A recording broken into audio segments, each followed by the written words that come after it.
Hello, Duke fans. Welcome in to the Duke Blue Devils Insider Podcast, your daily podcast for all things Duke Blue Devils news. Just like every day, we thank you guys so much for tuning into the show today and getting your latest on the Duke Blue Devils. My name is Hugh Strain, your daily host as well as beat writer at Duke Blue Devils on SI. Happy to chat with you guys today and every single day about the Duke Blue Devils.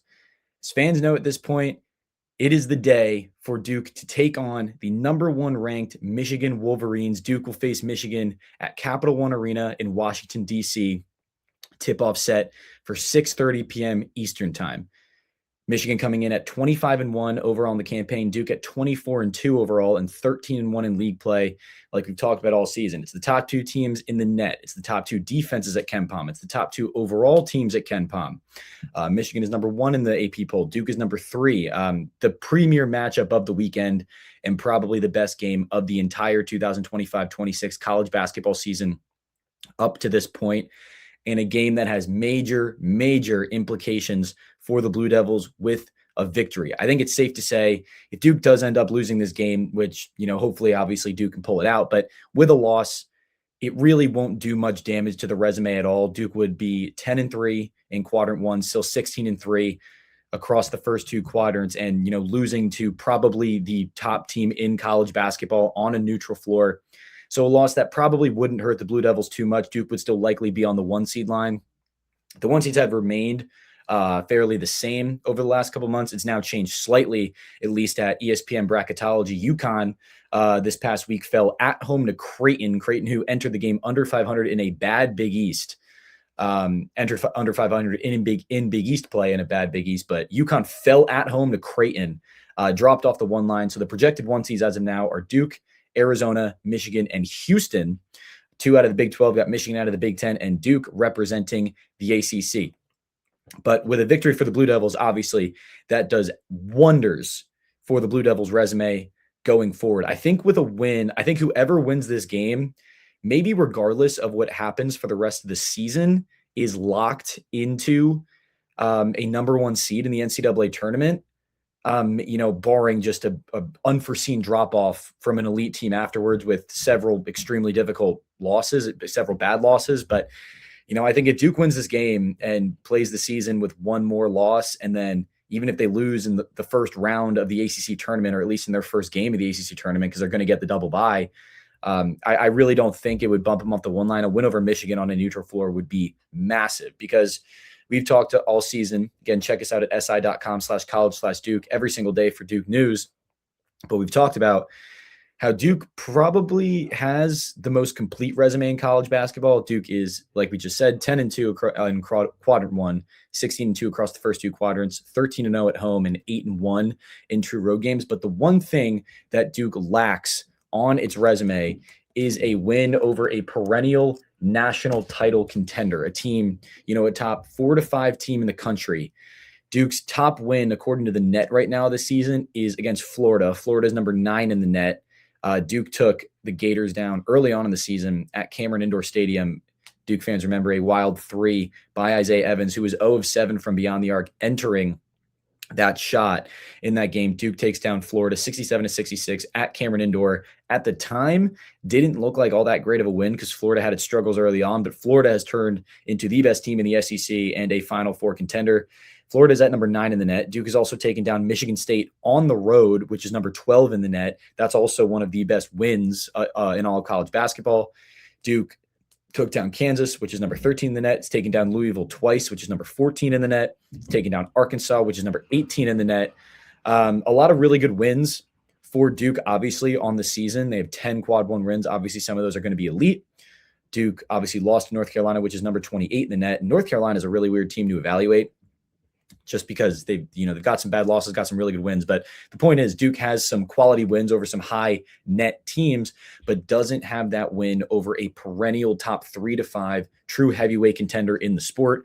To me, those teams are Michigan, Arizona, Illinois, Iowa State, and Houston are the true powerhouse favorites to win the national title, giving a generous number for the title favorites. And then Duke is obviously in that conversation itself. But if Duke can pull out a win against Michigan on the road, I think that will do wonders for its resume. and obviously would cement Duke, at least for the time being, as the new number one team in the AP poll. You got to think, I don't know how you can make an argument against Duke. They would have to jump Houston if it takes down Michigan, and the new number one overall projected seed in the 2026 NCAA tournament. Again, with a loss, I don't think that number one seed goes away.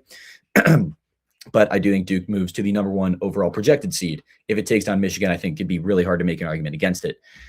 So we've talked about the game all week long, obviously. And we've talked about some of the biggest keys for success for the Blue Devils on a show earlier this week. Again, make sure to check out all of our shows on our podcast playlist on YouTube or wherever you get your podcast. We have talked about the two biggest, I think, keys for success for Duke on Saturday is the turnover margin and on the glass.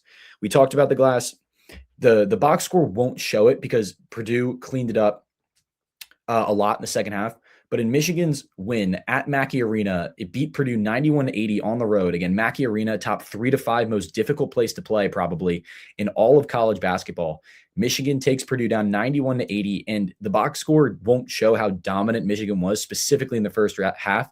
But the Wolverines eviscerated Purdue on the glass in the first half, led to kick-out threes. Michigan was red hot from three in the first half, finished over 50% from three on the game.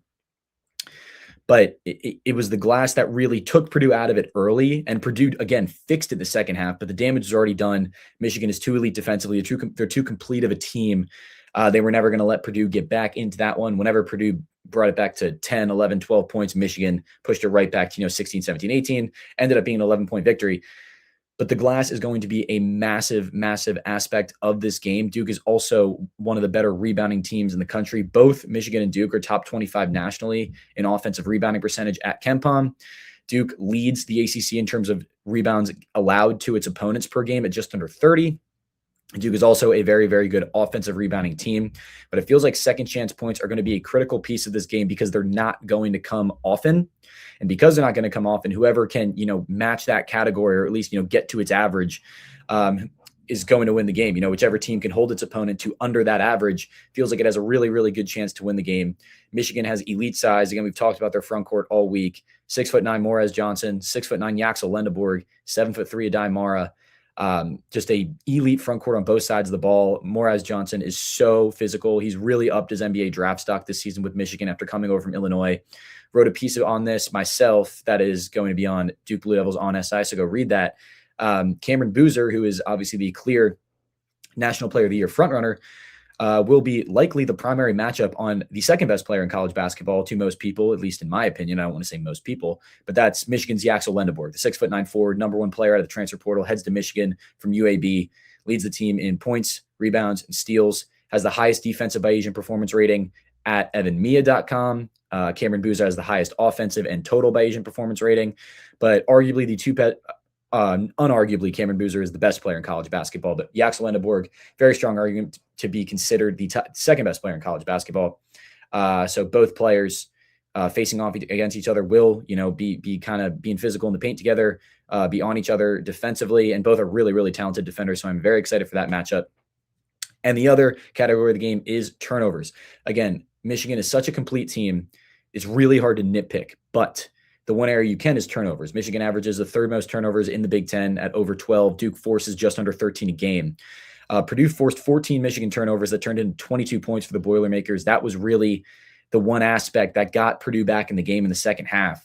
So for Duke, not only just, taking care of the basketball itself, but forcing turnovers on Michigan. Again, Michigan is the number one rated defense at KenPom. Duke is number 2, but Duke has not faced a defense like this all season long.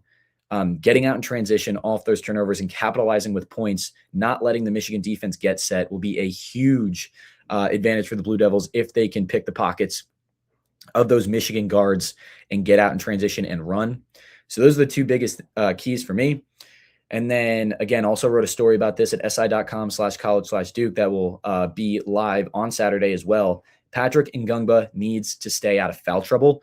The only front court that Duke has faced that's similar to Michigan's is North Carolina with 7-footer Henry Vasar and 6'10" Caleb Wilson, also one of the most productive front court duos in college basketball.